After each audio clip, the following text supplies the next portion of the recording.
Donc j'avais oublié de faire un tout petit bout de l'aile, donc je reprends mes crayons bleus et je finis mon aile.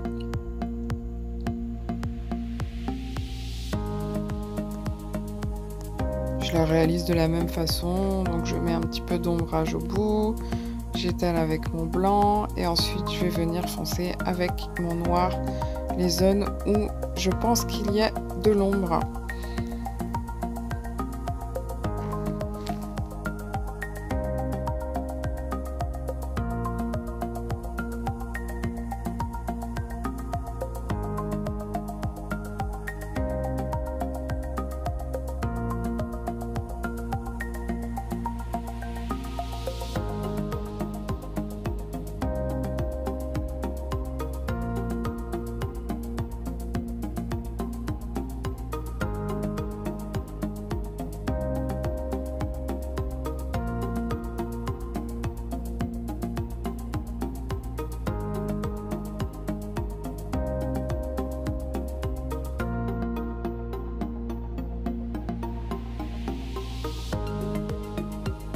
Donc là je prends mon 125, on va commencer à faire les petites fleurs qu'il y a sur le côté. Donc avec celui-ci je fais simplement les contours pour l'instant où j'appuie assez fort et ensuite je vais appuyer très légèrement pour faire les ombrages de cette rose. Enfin non, c'est pas une rose, une petite fleur, de cette petite fleur.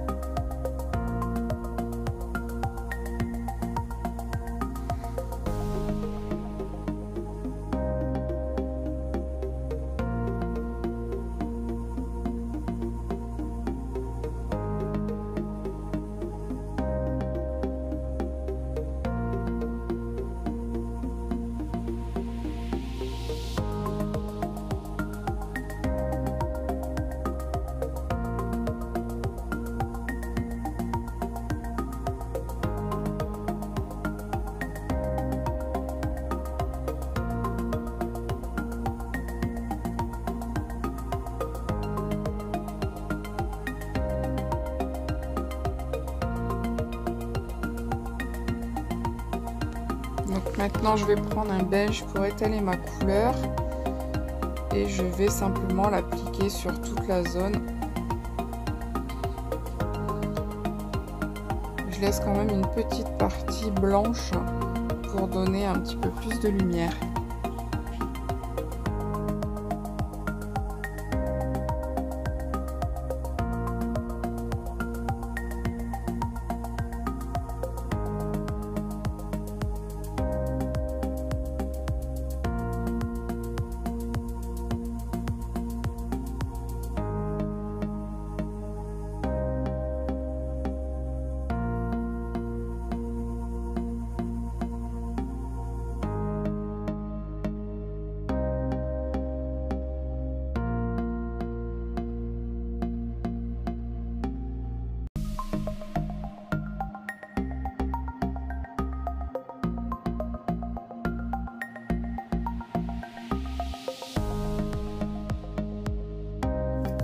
Ensuite, je vais reprendre mon verre, tout simplement pour les petits boutons, là, pour donner un petit peu plus de volume toujours à mes petits boutons de fleurs.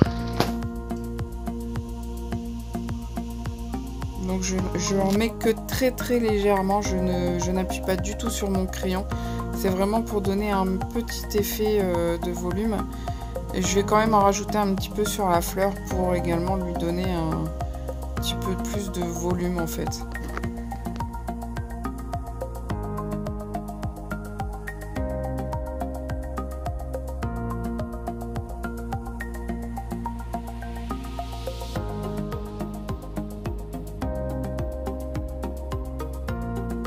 Et toujours pour les mêmes raisons, je vais reprendre un petit jaune. Un jaune que j'avais déjà utilisé pour le début du colo. Et je vais l'appliquer un petit peu comme ça au hasard pour dire qu'il y ait également quelques touches de lumière partout.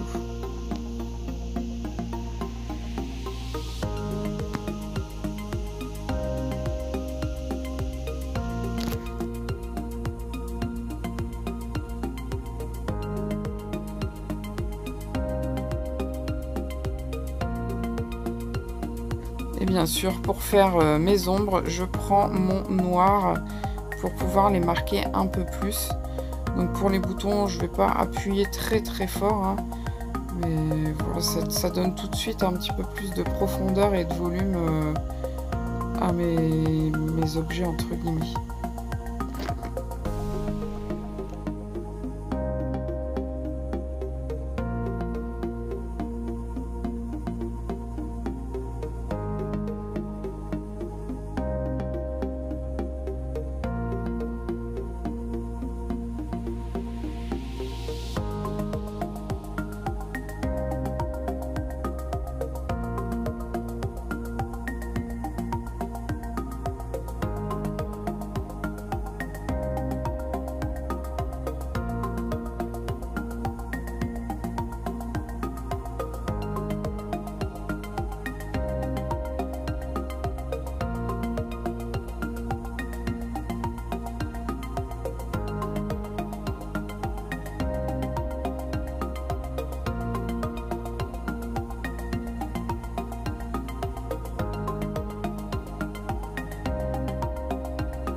Ensuite, je reprends mon rose pour le marquer un peu plus puisque c'est quand même la couleur principale que je veux donner à ma fleur, ouais, au pétale de ma fleur.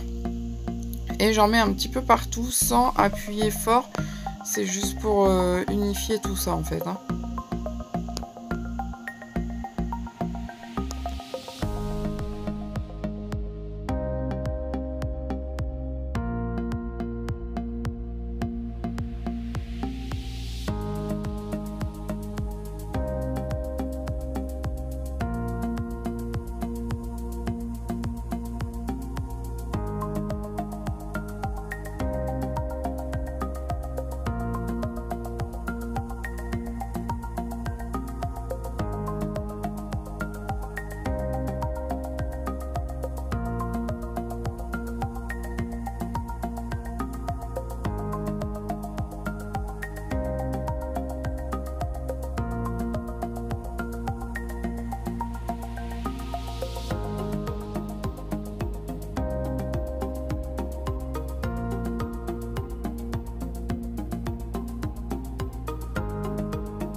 Maintenant, je prends mon vert foncé et je vais faire tous les contours de la tige.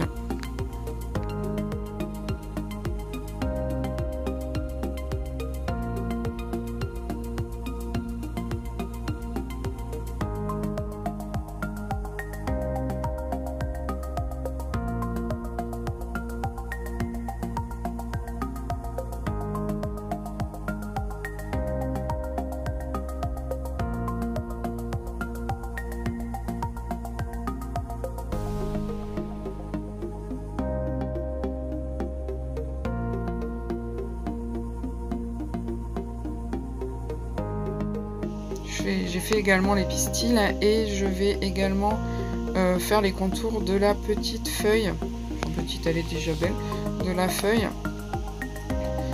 en appuyant assez fort, hein, comme je fais à chaque fois pour les contours. J'appuie assez fort sur mon crayon et je vais faire les ombrages en appuyant légèrement. Alors par contre, j'ai vu une vidéo où on nous présentait le gesso. Je pense que je vais essayer d'en acheter à Action, puisqu'apparemment il y en a à Action. Et ça va me permettre d'avoir les contours moins marqués et de les voir plus en vert, par exemple, comme là la feuille, d'avoir le contour vert plutôt que de voir ces grosses traces noires qui sont encore plutôt apparentes. Donc là je reprends mon vert foncé, numéro 167, et le vert clair c'est le numéro 168. Donc avec mon clair, je viens le mettre, c'est le foncé, avec mon foncé je viens le accentuer les ombrages.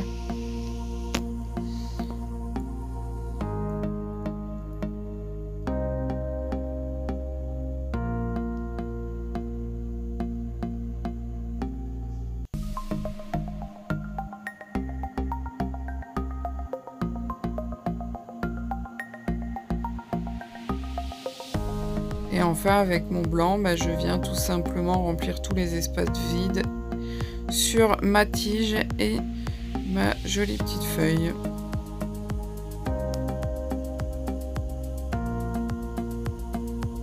Pour, disons, un petit peu blender et étaler ma couleur.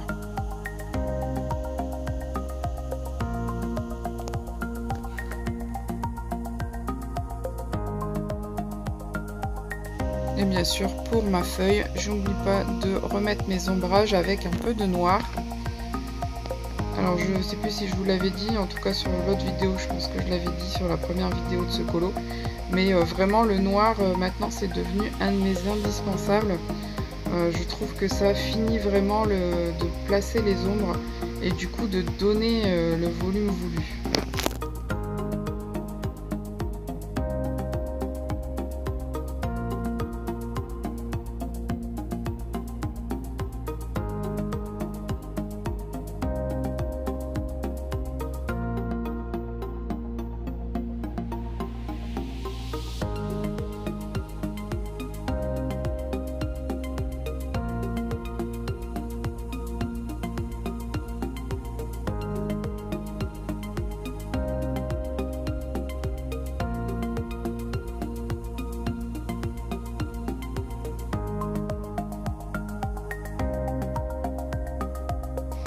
Alors là on a changé de côté du colo, mais ça reste les mêmes fleurs que on vient de voir, que je viens de réaliser. Donc je vais vous les mettre en accéléré puisque ça restera la même façon de faire.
Donc là on va commencer la rose, donc je vais prendre du rouge que je vais appliquer sur tous mes contours.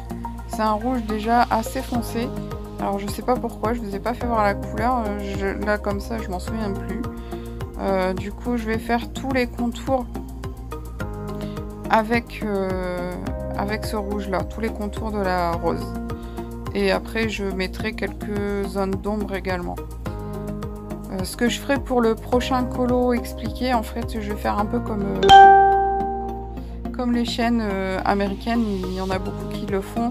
Elles mettent sur un papier le numéro du crayon qu'elles mettent sur le colo pendant qu'elles colorient. Donc je pense que je ferai ça la prochaine fois, comme ça ce sera moins gênant. Ce sera plus simple pour vous en fait d'avoir les numéros.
Donc là j'utilise un rouge très clair ou un orange très foncé comme vous voulez. Je vais repasser sur toutes les zones d'ombre que je viens de marquer avec le rouge foncé, en dépassant un petit peu la zone mais en laissant quand même encore quelques zones blanches.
Donc là maintenant je vais prendre mon crayon ivoire pour blender un petit peu tout ça. Donc je vais l'appliquer sur toute la partie, sur tous les pétales de la fleur.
Ensuite, mais vu que le blanc en fait a légèrement terni ma couleur, je reprends mon orange foncé ou rouge clair comme vous voulez l'appeler, et je repasse sur toutes les zones où j'avais mis du orange tout simplement.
Donc là, vous voyez clairement la différence entre le après blendage et le après que j'ai passé le crayon.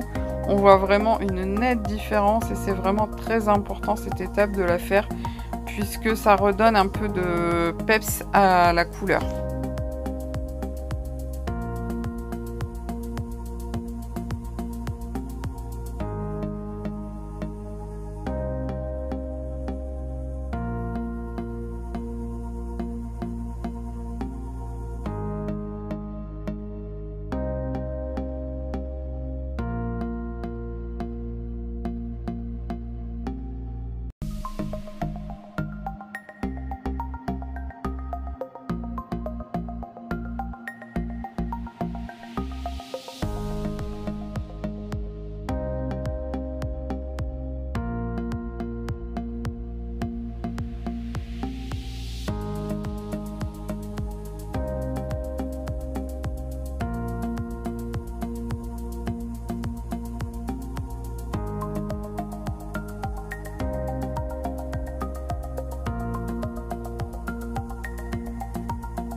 Et donc là, je repasse bien partout. Et une fois que c'est fait, je vais repasser aux endroits où c'est pour moi un peu trop clair. Donc je vais mettre quelques petits traits de crayon sans appuyer du tout. C'est vraiment juste pour homogénéiser. Je ne sais pas si ça se dit, mais pour que ce soit pas trop différent entre la partie claire et la partie la plus foncée.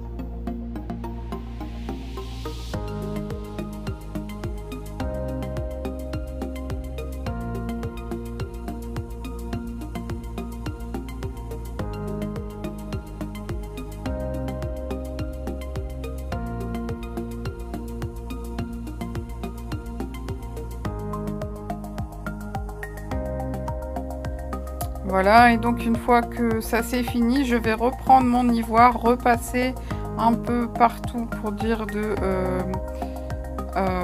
estomper les traits, mais sans passer sur les contours en fait, pour dire de ne pas reternir cette couleur que je viens de rajouter.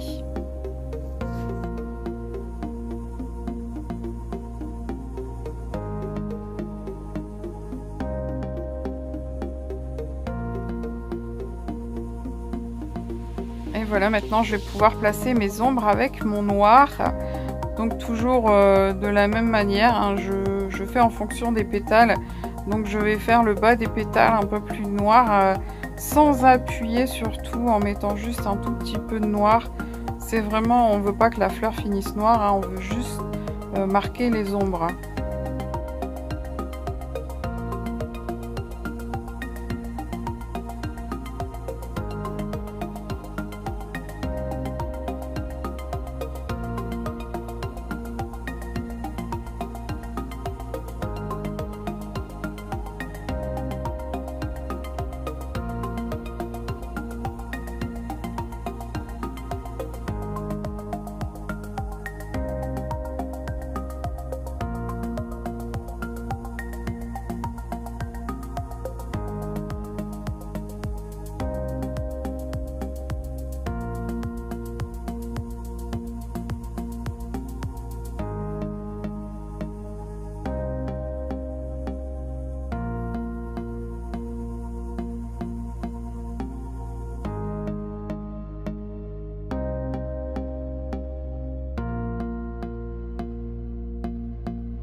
Bon, maintenant je vais faire les petits boutons de rose un petit peu de la même façon. Je vais tracer les contours avec mon rouge très foncé et puis ensuite je vais venir mettre d'autres couleurs.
Par contre là je vais rajouter une touche de vert comme vous le voyez, puisque quand la fleur est en bouton souvent il y a quelques pétales, enfin quelques traces vertes. Du coup je trouvais que ça faisait plus naturel.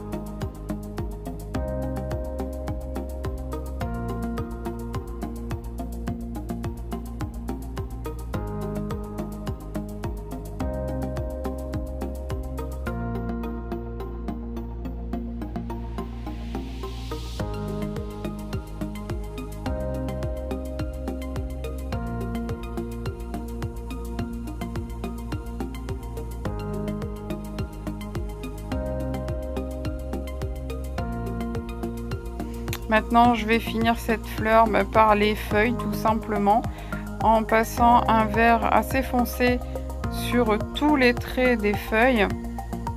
Comme vous pouvez le voir, je vais juste le mettre en accéléré un petit peu pour dire de gagner du temps sur la vidéo.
Donc je place également les ombres. Donc je mets les ombres à la base de la nervure principale de la feuille, sans appuyer, toujours en faisant que très légèrement. Et je mets aussi des ombres bien sûr au niveau de la fleur et des jonctions de feuilles.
Voilà, donc j'ai donc pris un vert plus clair. On voit pas bien, je suis désolée. Et je vais donc repasser légèrement là où j'ai mis les ombres pour donner un peu plus de volume, mais ça c'est du clair. Hein. C'est vraiment vert un peu plus clair, on le voit pas bien. Là, j'ai pas encore grossi assez.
Donc voilà, une fois que ça c'est fait, je mets du blanc pour blender tout ça et pour étaler mon pigment.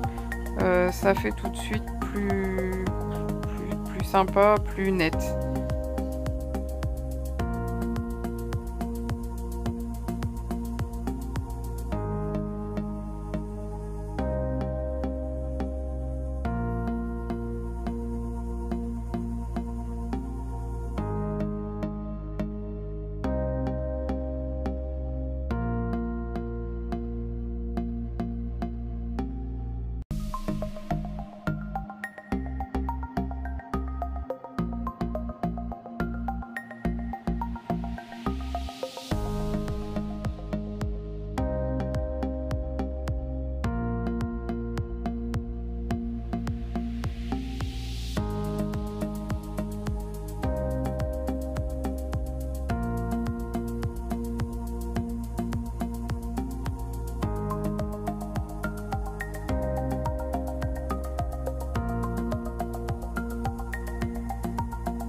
Donc là voilà, je vais arrêter la vidéo sur cette fleur là et on aura une troisième partie sur les restes des petites fleurs et sur le fond bien entendu, ainsi que le petit cœur. Voilà, donc je vous dis à très bientôt et surtout prenez soin de vous.